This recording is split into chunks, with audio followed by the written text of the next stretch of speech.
All right, fantastic.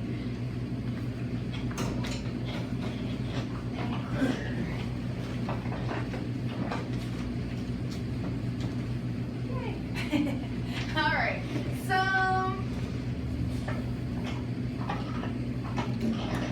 hi everybody, welcome. Is that making too much noise?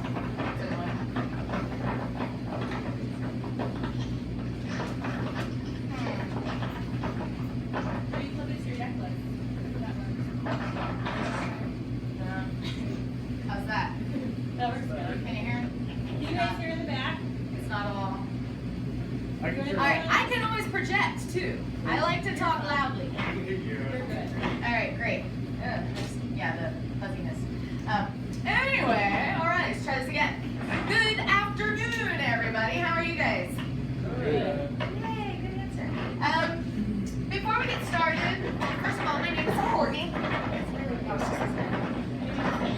maybe. Is there like a volume thing? I have a volume thing that I can adjust. Okay, just Upper right. Or you use it? Yeah, I used that.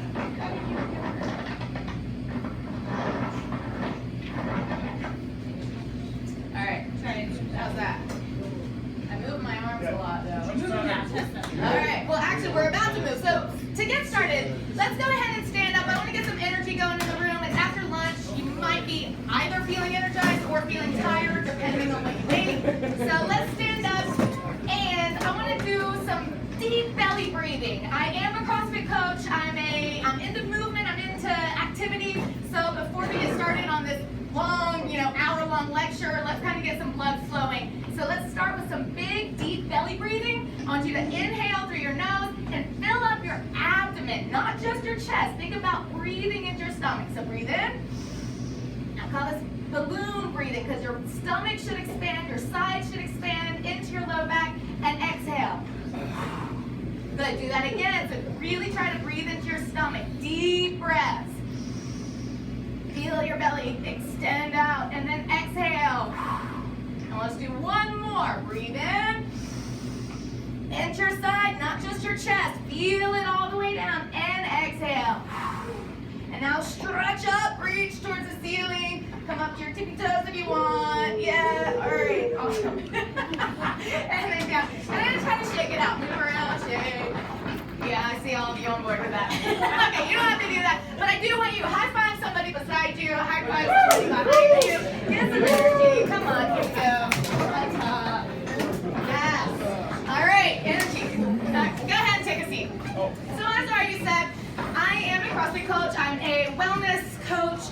And I'm a certified intuitive eating counselor. And Amber brought me here today to kind of talk to you about healthy eating habits and some nutrition. And I'm probably not going to discuss as much nutrition specifically as I am going to address kind of how we eat and the ways that we approach that.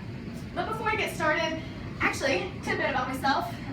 Just for some street cred, I was recently living in Ireland and I got really interested in Olympic-style weightlifting, and I can proudly say that I have 6 Irish national records in the snatch and clean and jerk in total in 2 different body classes. And interestingly enough, the USAW weightlifting is taking place right now, nationals, and they're much, much better than the Irish people. So it's really hard to be a good weightlifter here. In Ireland, it's not.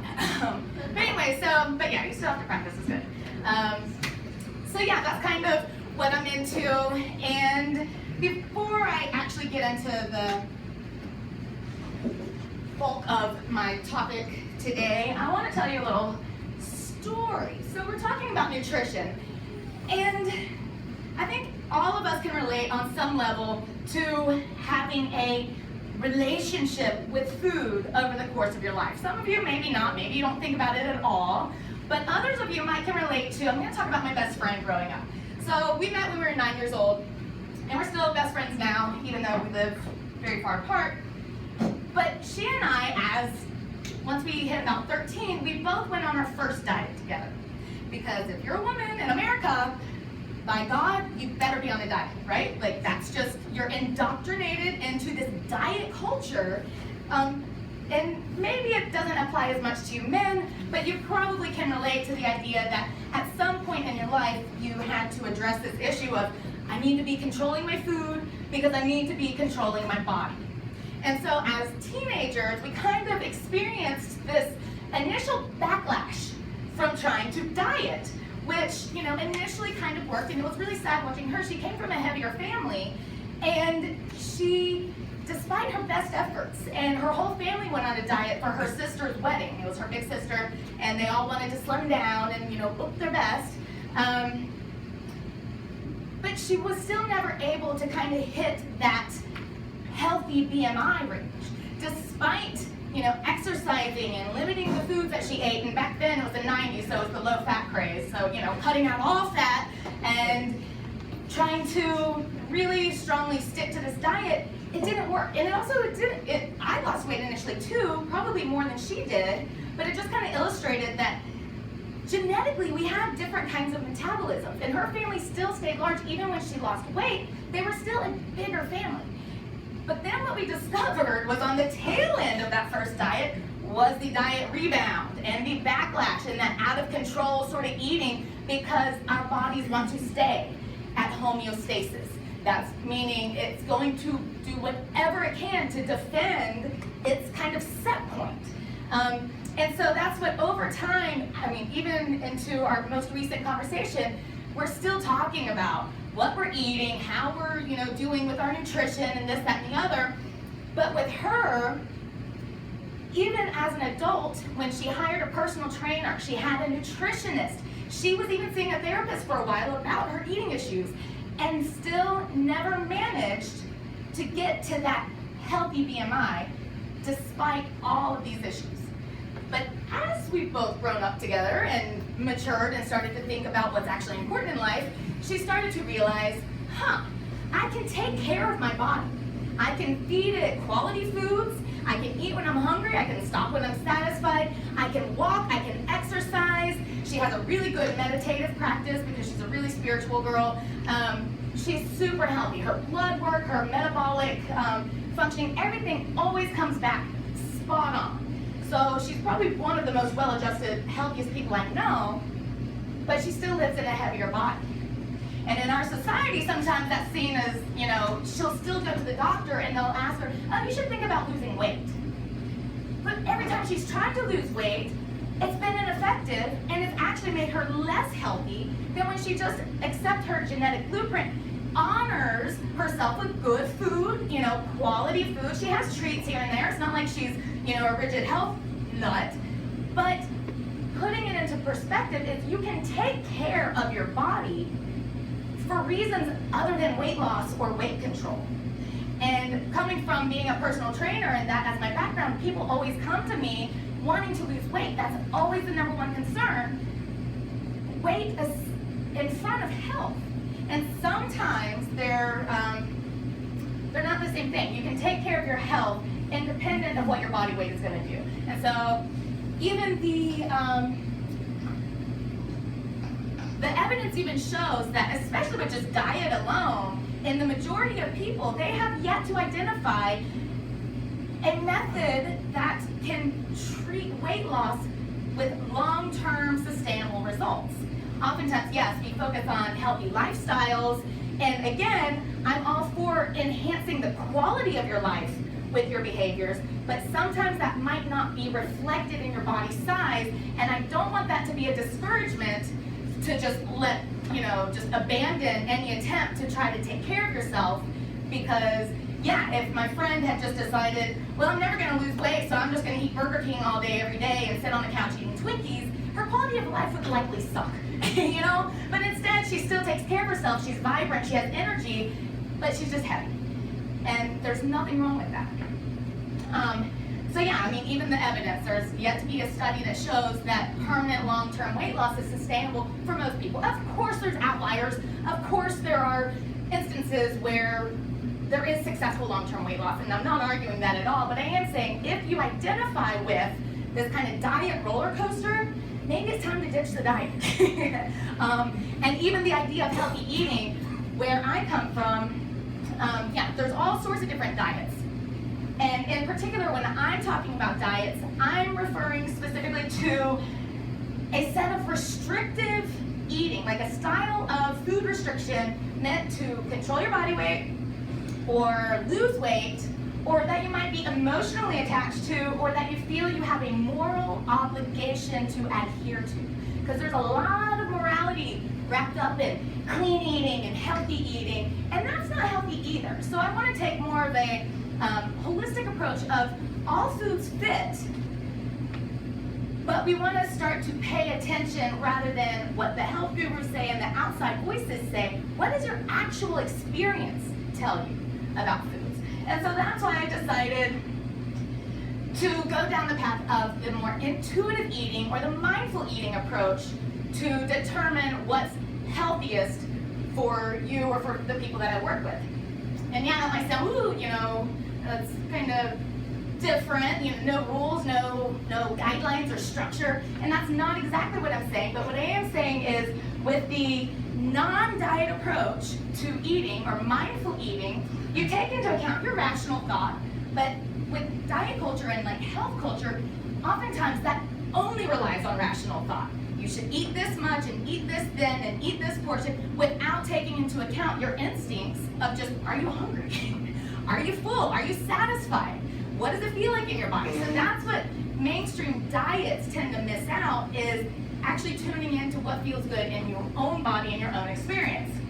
And emotion is also often highly tied into that, but in the surveys that you guys, or thank you for those of you who did return the survey, it didn't sound like many of you struggle with the emotional eating aspect, so that is one component, but we won't get there. So with intuitive eating, it's really more focused on turning inward and seeing, what does your body actually want?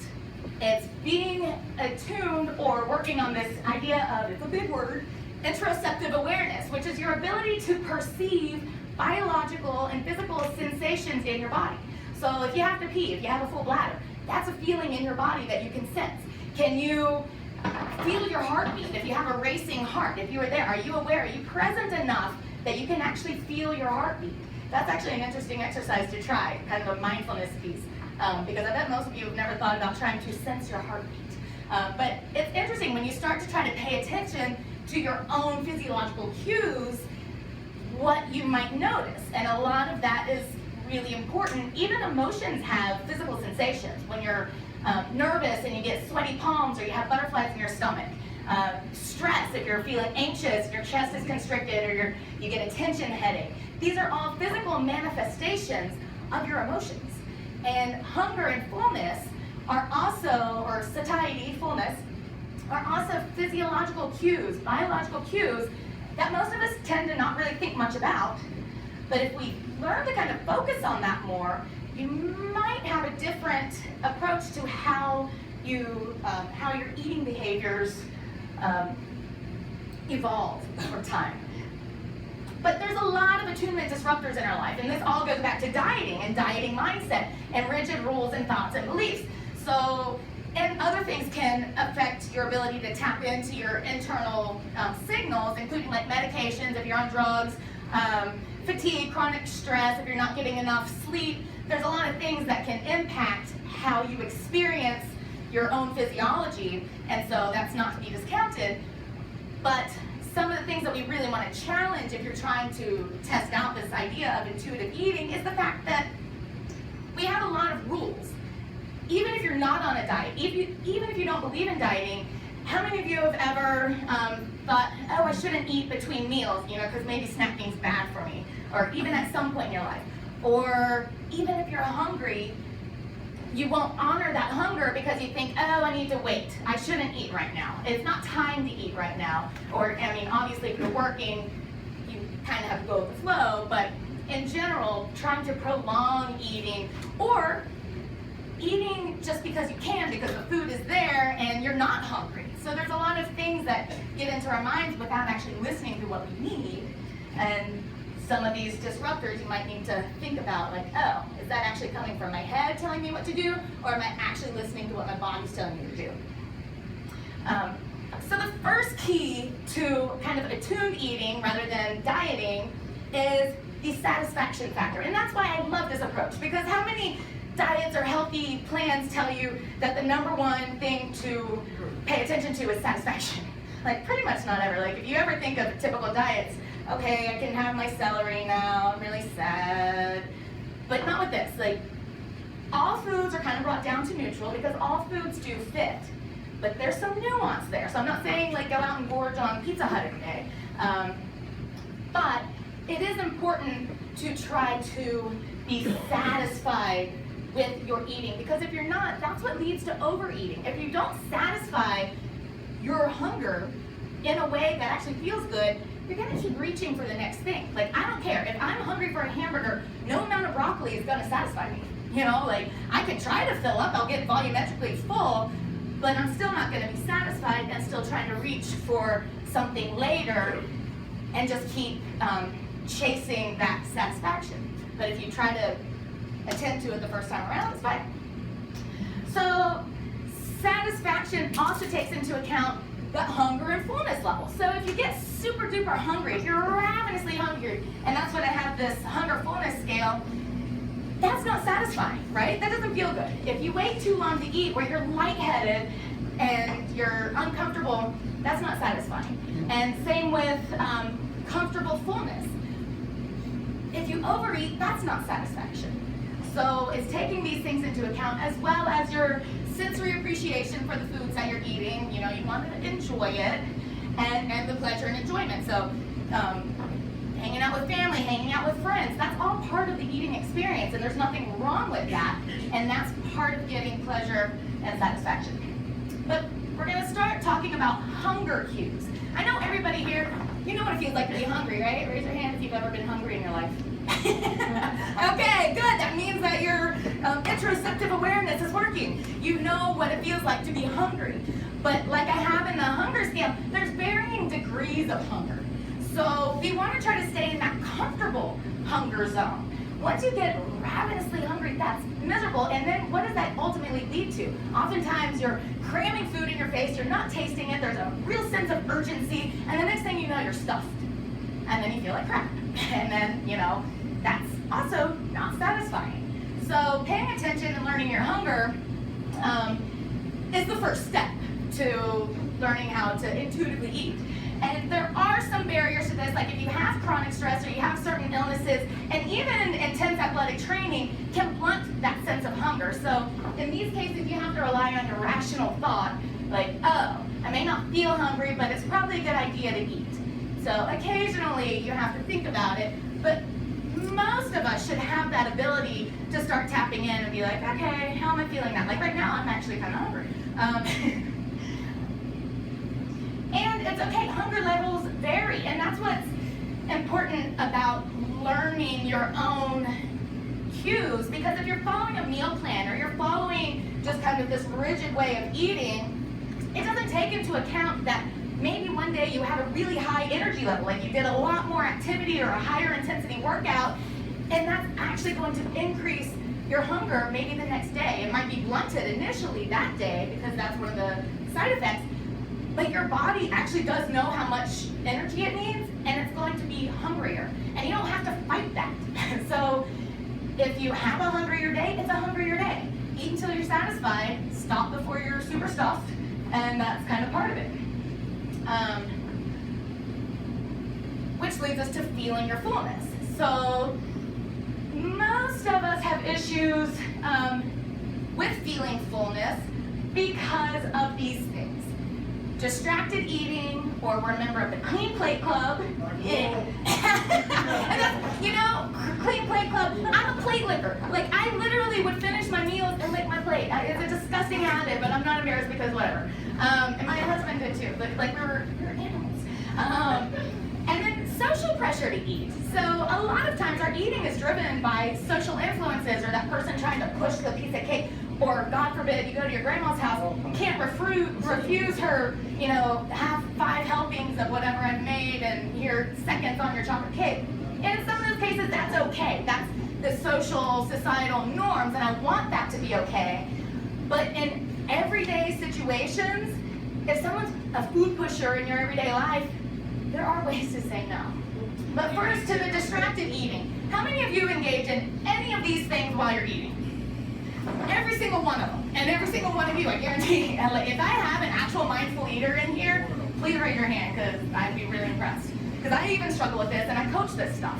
But yeah, I mean, you always want to be on the phone. We live in an environment where you always need to be doing something, where there's not enough time in the world to not be checking your email while you're eating or watching TV and having your meals. But if you're distracted eating, you're not paying attention to the dissipation of your hunger and the gradual onset of your satisfaction or your fullness. And you're also, it's kind of like texting and driving. Like, we pretend that we can do it, no problem, until there is a problem, or in this case, until suddenly, boom, you're overstuffed, you feel miserable because you weren't paying attention. And so, while it's not necessarily realistic to say everybody should, be mindful at every single meal of the day, no distractions, focus on your food, in an ideal world, that is how you would do it. But be aware of how often you actually rely on these things, and see if you can at least pick one meal a day or one snack a day where you try to get rid of the distractions, and see if you can actually notice a difference. See if you can actually notice a difference in your satisfaction that you get out of that meal. I mean, how many times do you watch TV and just mindlessly munch on something because it feels good, it tastes good, but you're never satisfied? You keep, when that's gone, it's like, oh, what's next? What can I have? Because you never made the connection that you are satisfied. So that's one of the biggest barriers to feeling your fullness. And then I already talked about the Clean Plate Club. And a lot of that is based in your value and belief system just about food waste. I know a lot of us, especially if you've experienced food scarcity, or you grew up in a big household that you had to eat everything or you weren't going to get anything. And so that can carry forward into your adult years. But if you really start to look at it, why do you have to clean your plate? Or why do you have to eat that last stale muffin on the counter rather than just throw it away? Is treating your body like a garbage disposal better than taking care of your body in that case? So sometimes you can look at it that way. You don't have to clean your plate. If you want to, and more power to you. But if your body tells you that you're satisfied, leave those last 2 bites. But you don't have to leave. That's the other thing. Is this shouldn't be turned into a rule, like I should always leave food on my plate. No. If you want it and it feels good, eat it. But if you're getting full, like when you go out to eat, for instance, for me, I used to always eat everything. And you know how huge portions are in America. Like, they're massive. But when you start practicing intuitive eating, you also don't have to use that cognitive rule that says, I can only eat half of my food. Go ahead and put half of it in the doggy bag. Because maybe you actually want it all. You don't know until you're experiencing that eating situation how much you want to eat. So like tonight's my date night. We go out to Italian every night.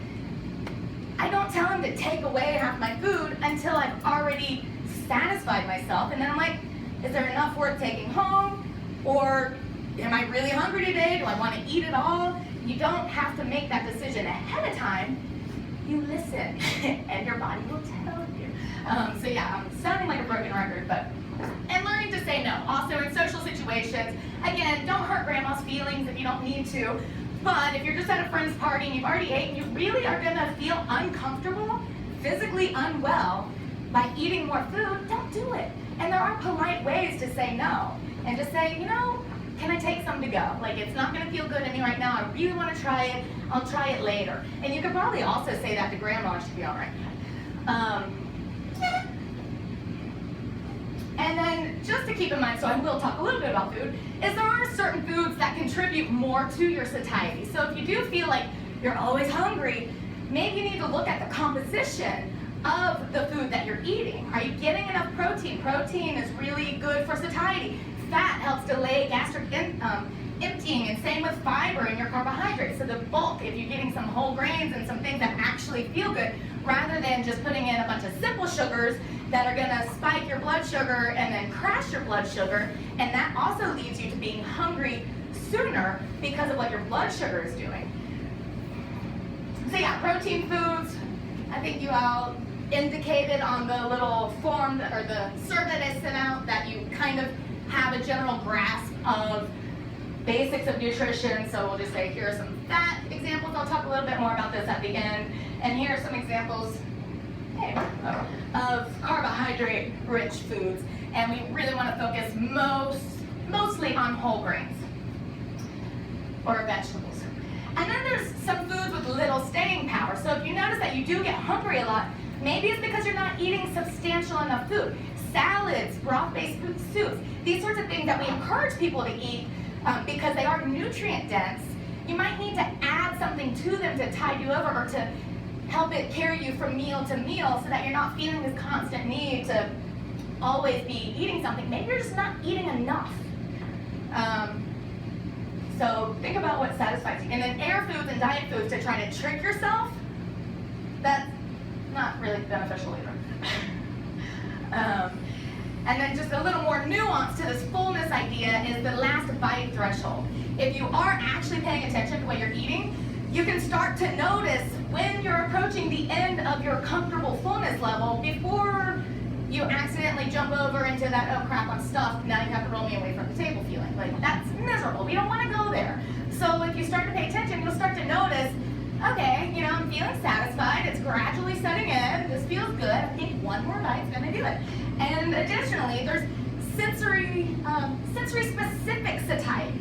How many of you have ever just been the kind of person that can eat one bite of cake and then you're done because the next few bites are just too rich or they don't taste very good, you don't like it? Anybody?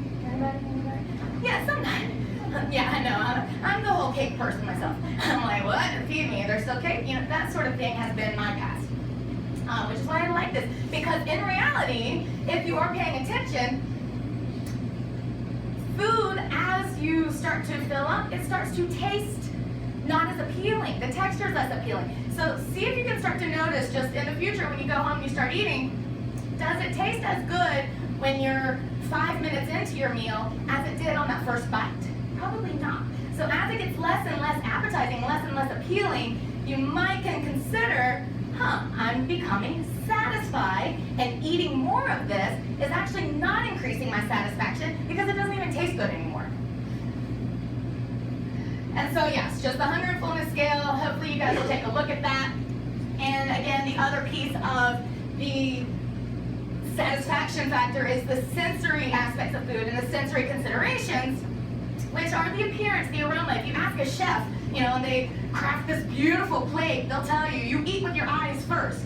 That, you know, whatever. I like pretty food. If you look at a really colorful, I mean, you see those cups of the fruits and the vegetables back there, they're gorgeous, the vibrant colors, which also indicates that it's probably pretty good for you too, although I'm not into the moralizing of food, but when you pay attention to all the sensory aspects of food, you're gonna have a more enjoyable experience than if you just get a protein bar, shovel it in your face, and then you're done and you barely chew it, and then it probably messes with your digestion because you've never chewed it up, and it's just not a satisfying experience. But if you take your time and experience it, listen to it, smell it, taste it, it's great. And so we're gonna do an experiment together, the Andes Candies experiment. So everybody, we're gonna have a candy. Carolyn, can you help with that too? I guess I should have asked y'all to do that first. I have a whole bowl. Are there no more bowls back there? So the idea behind this is I have experience in the food industry. I had to do a lot of sensory work at the time where you're describing the food, you're really paying attention to different aspects of the food. But you can also apply this to your daily meals, and probably not to the extent of what we're about to do, because I understand it's not realistic, but it's just an example of things that you can think about while you're eating that will turn your attention to the eating experience and not just shoveling food in your face and then getting sick. So everybody, I want you to take your piece of candy, and we're gonna start with sight. So just go ahead and open it up, and even as you're opening, you know, what does it sound like when you're opening? What does it smell like when you open it? But before you put it in your mouth, we're just gonna look at it. And I want you to observe, like, what does this look like? If you had to just really pay attention, I doubt very many of you have ever actually stood there and like studied an Andes candy before. But, you know, is there a logo on there? Does it look smooth? What do the colors look like? If you had to describe it to somebody, what would you say? There's a lot to take in on just a simple little candy. You know, imagine doing this with a whole meal. You'd be eating for 5 hours. No, but now I want you to just smell it. So just take a whiff. You know, what does it smell like? Does that make your mouth start to salivate? Does it smell? Exactly. Roll it gently into your nose. That is the correct way of doing it. No, there is no right or wrong. But what does it smell like? Is it minty? Is it chocolatey? Does it smell sweet? Is it appealing? Or do you not really like mint and chocolate? Honestly, I'm not a mint and chocolate fan. It's whatever, it's fine, but what does it smell like? And then just touch it. So take it out of the wrapper, hold it in your hand. Is it light? Is it smooth? Is it cold? Is it hard? Is it soft? Is it melty? You know, like there's sensory aspects even just in the tactile feeling of your food. Yes. Rub your auntie's candies right now. Okay.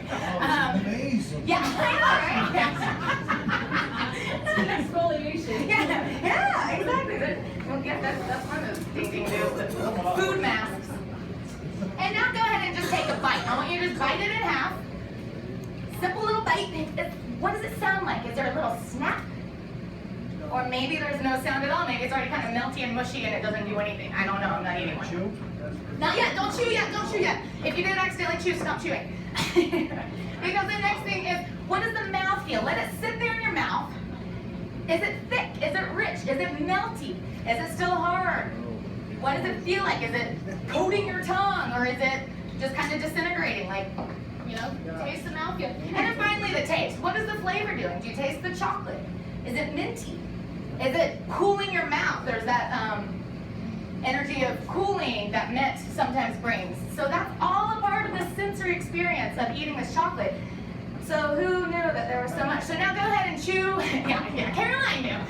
But go ahead, chew it up, swallow, and even with that, how does it feel in your teeth? Are you getting chocolate in your teeth? Does it stick in your teeth? Does it just dissolve in your mouth? What does it feel like going down your esophagus? Does it feel kind of thick? Does it feel like you need a drink of water? You know, all of these are sensory aspects that you can apply anytime you eat something. Pay attention, and that will provide you a lot more satisfaction out of what you're eating, probably with a lot less of the quantity of food than you think you might need, unless you've been starving yourself, in which case you probably need a lot more food. So it works both ways. Like, keep paying attention, and your body will tell you. So go ahead, eat the other half of your candy. As you're doing it, pay attention. It tastes like the mountains of South America. See, that's, and who would have known if I would have told you to sit here and Rich and cold. not some South America. Sounds delicious to me. So yeah. But basically, I'm not going to go over all these reflections on the exercise, but I do want you to think about, could you apply any of this in any small form to any of your meal or snack times in real life? Obviously, you're not going to spend 5 minutes on half of an Andy's candies every day, but when you're eating a sandwich, you know, get in the moment. Like, what does it smell like? What does it taste like? What does it sound like? Is it delicious, or do you hate it?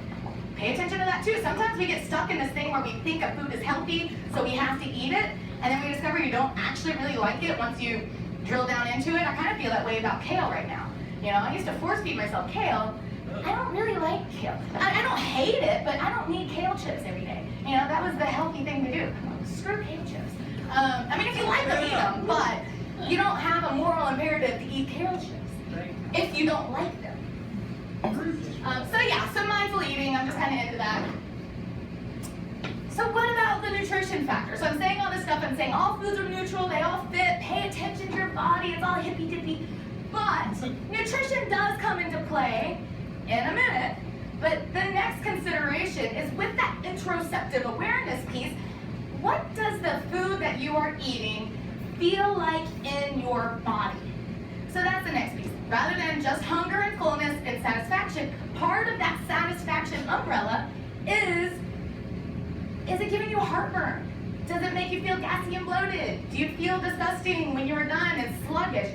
Or is what you've eaten provided you with energy? Are you feeling vibrant and ready to go and take on the rest of your workday? How does it make you feel? And if you have a disease condition, or if you have diabetes or something, it is important. This body food choice congruence is, how does the food affect your body?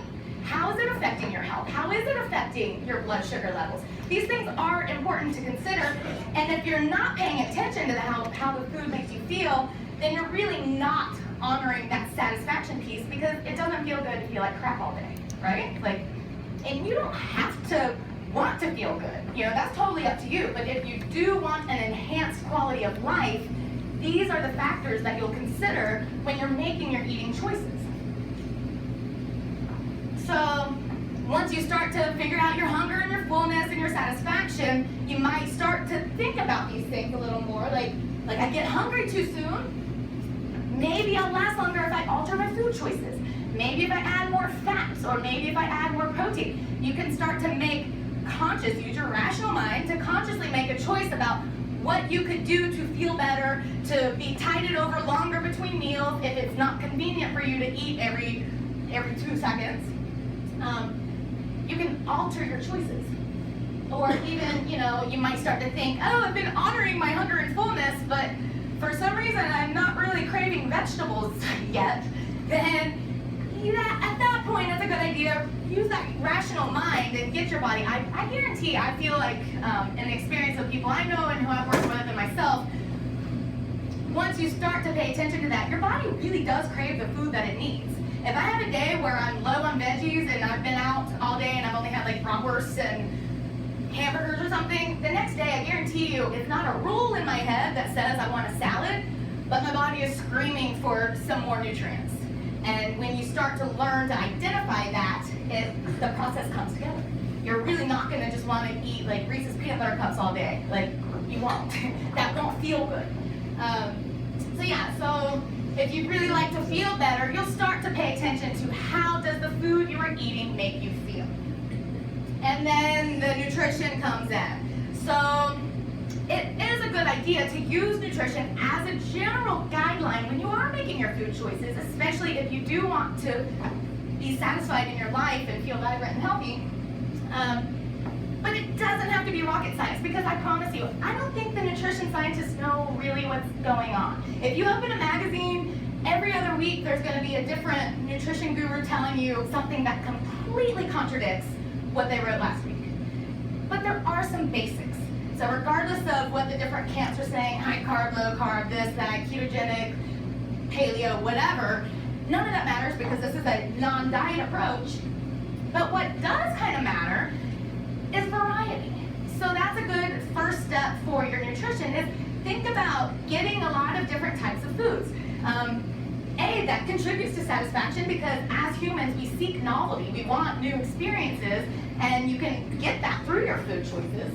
And moderation, as you start to honor your hunger and fullness levels, you probably will find that you overeat less, and things tend to come into your life in moderation. And especially a big piece of this is that all foods fit with attunement to your body, and that will naturally kind of balance out into moderation. And then the last thing to consider is balance.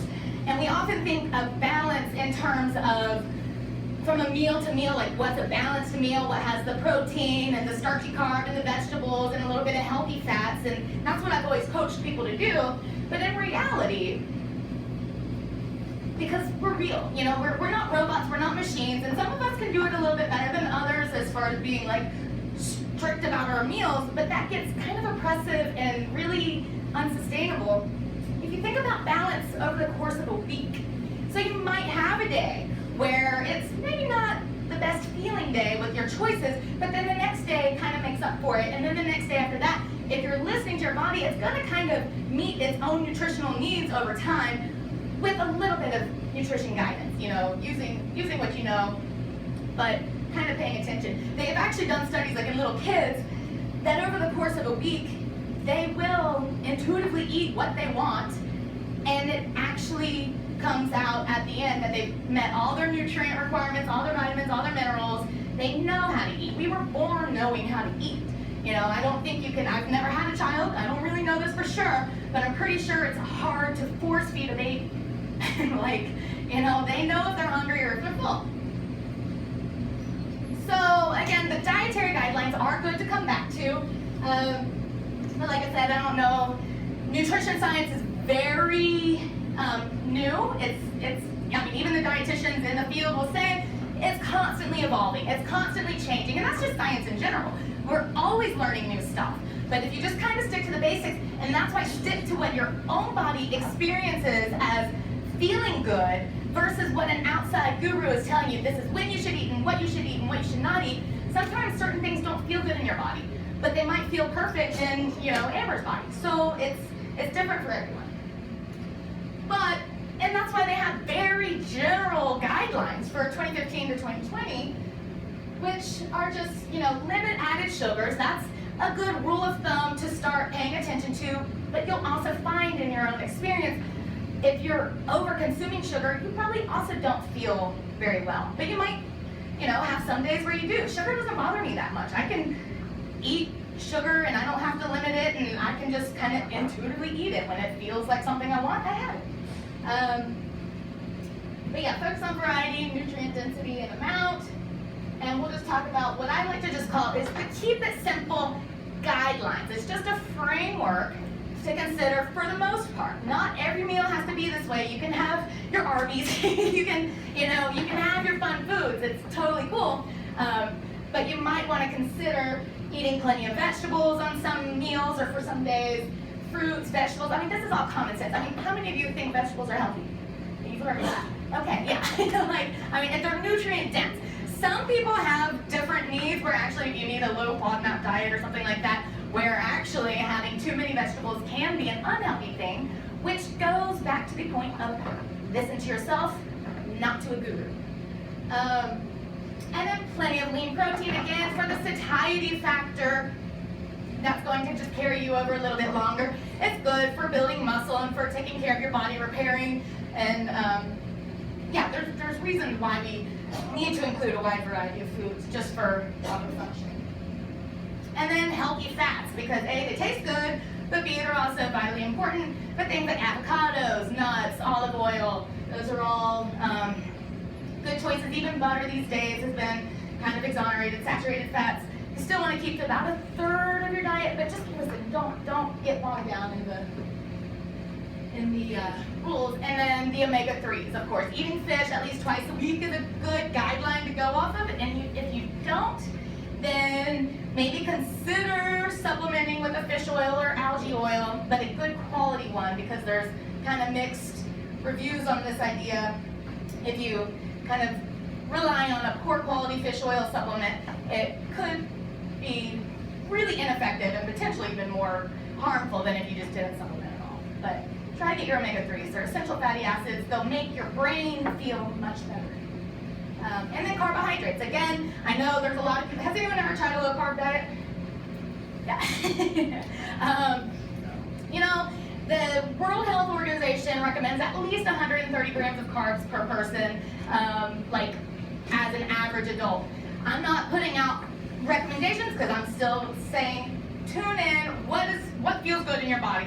And maybe you decide that heavy carb doesn't feel good to you. Maybe it doesn't give you energy. Maybe it messes with your blood sugar and you really don't feel good on that kind of diet. Then more power to you. But in general, our bodies do run on glucose. So if you want to just listen in, you might see that some of these outside rules and rigid thinking around food choices are what's impacting your experience of them rather than what you're actually truly experiencing. So I always encourage people to start trying out some of the foods that they've always had as off limits, as like, this is a bad food. Like, I ate a bagel on my way here. For years, I never ate bagels. Who cares? It's a bagel. It gives you energy. It's carbohydrate. It's a macronutrient. I'm not going to die from eating a bagel. It's fine. So we've covered all of the how to eat and how to approach it. So I want to address at the very end here, we've got a few minutes of what you guys actually wanted to hear about. In the surveys that those of you turned back to me, I discovered that everyone seemed to have a feeling that you understand the basic ideas of eating well, of eating healthfully, but where you fall down is that you don't have enough time, you don't have the motivation, and that you find it's too expensive. So I'm going to try to pick your brains, because I'm sure you guys are smart, and I'm sure some of you have done things in the past that can help simplify the more nutritious eating or kind of the healthier meal preps and shortcuts and tricks and tips that you can use to fall back on nutritious way. And yes, this handout is a good one that gives you lots of little tips and tricks for meal prep that can save you time. So big time savers, but I'm big on money savers.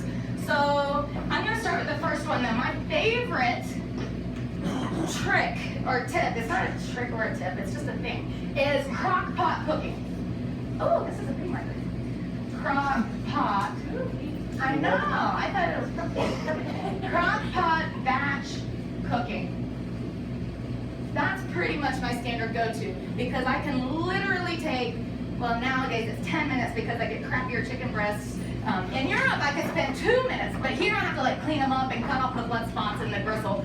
But 10 minutes and I can make 5 pounds of chicken to last all week, but we'll talk about that because no one wants to eat chicken all week, so we'll get there. But what else? Does anybody do anything that saves time for meal prep or to meet your needs or save money?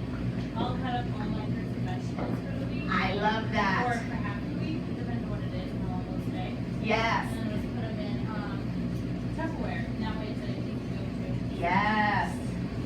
Go ahead and chop up your fruits and veggies for the week. What else? Anybody else do something nice? Even like a money saver. Like for me, that's my other one. I like canned salmon and canned tuna. If you're trying to get fish twice a week and you don't want to cook it, and I sometimes don't, I hate cooking. I have a culinary degree because once upon a time I thought I really liked it and I discovered I don't. So I'll get a bag of frozen stir-fried vegetables from Walmart, stir-fried, just throw it in the pan, who cares, it's veggies, they're frozen, it's fine. Add a can of salmon, and that's actually a pretty healthy meal. So one thing that I kind of have an issue with is this healthism idea that I think we put up on a pedestal that everything needs to be local and organic and fresh and farm raised and, you know, hand grown or whatever, and that's fantastic if you have the means to do that. But most of us don't, and it's not realistic. If you can, heck yeah, do it. But there are other options. There doesn't have to be a barrier to healthy eating because you can't afford it or it just seems inaccessible. So yeah, like canned products, like fish, canned fish in particular, I'd still try to opt for fresh or frozen veggies rather than like canned veggies. But still, whatever works. Any other ideas, anything that you guys do to make eating easier or more affordable?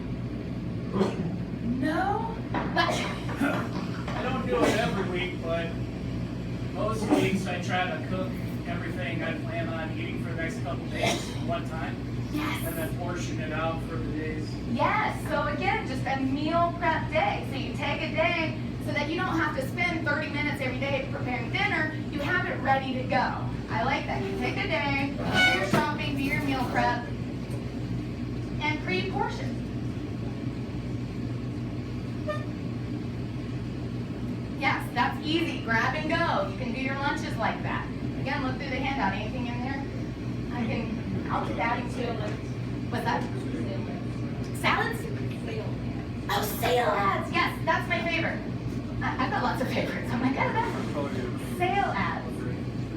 To save money, go through the sales. What's on sale? I actually have a slide for that. Sales. I especially love these Meyer chicken sausage, and they're so quick and so easy. And when they go on sale, I buy a ton of them and put them in the freezer. And if you come home and you're tired, you don't feel like messing with it, put it in the microwave, defrost it, and then cook them up. You know, I just do a stovetop or whatever. Add a bag of mixed lettuce, put it in a whole wheat bun. It's fine, you know. And then back to kind of the frozen veggie idea. So everybody has this idea that all vegetables should be fresh and locally grown and organic, but sometimes that's not realistic. And I would rather you get a bag of frozen veg from Walmart than not eat vegetables at all. So there's a good, better, best kind of idea, but what can you do that's easy? You know, and that's really my go-to are frozen vegetables, because just like you, sometimes if you have the best intentions and you spend a lot of money on the fresh produce, and then the next thing you know, it's the end of the week and it's all slimy, that's really heartbreaking when you have to dump out, you know, like $100 worth of, or how much, I don't know. You have to dump out perfectly good food because you didn't get around to cooking it or eating it. And the way you can avoid that is with frozen food. And frozen foods are just as nutrient dense. They're picked and flash frozen. They're actually probably fresher than a lot of the stuff that you'll buy at the grocery store because there's been a lot less time in transit and all that good stuff. And then also just quick on-the-go type items like the little packets of tuna. You know, you can throw that in your bag. Packets of nuts. Things that you can just kind of take with you so that if you get out and you're having a long day and suddenly it's been 6 hours and you haven't eaten and you're ravenous, which we're trying not to avoid, you don't have to get to ravenous because you can have easy to take with you types of snacks on hand. Which, you know, some of these things are kind of expensive. If you don't want that, there's also more special. You know, Valley Produce sometimes puts some really good bulk nut type items on sale. So look for the sales. And then this might sound really gross, and for the health elitists inside of some of us, be like, ugh, reduced produce. But again, it's better to eat your fruits and vegetables than to just not. So if you can afford that and throw it into a smoothie or you know, bake it or cook it up, you probably might not want that like in a fresh salad, but there are ways that you can work with your means, what's within your means, and still, you know, come away with something good. So honestly, like, sometimes you poke through that stuff and it's perfectly fine. You know, apples, I mean, there's a whole thing of apples, like go through it. So I'm just saying there are options that don't involve having to fork over your whole paycheck to the local CSA to get your nice organic box of vegetables for the summer. I love farmers markets, you know, I'm not gonna lie, but sometimes it's just easier to go to the grocery store and see what's available and be realistic. So that said, I didn't really get too terribly many because I didn't stop talking of the food prep options, but I just kind of want to wrap up with my favorite, which is crock pot batch cooking, because a lot of times I think a barrier too is people are like, I get home from work, I don't want to mess with it. But if you already have the hardest part done, which is, for me, it's usually the protein. Like, who wants to mess with raw chicken breasts at 6 p.m. when all you really want to do is shovel food in your face and go to bed?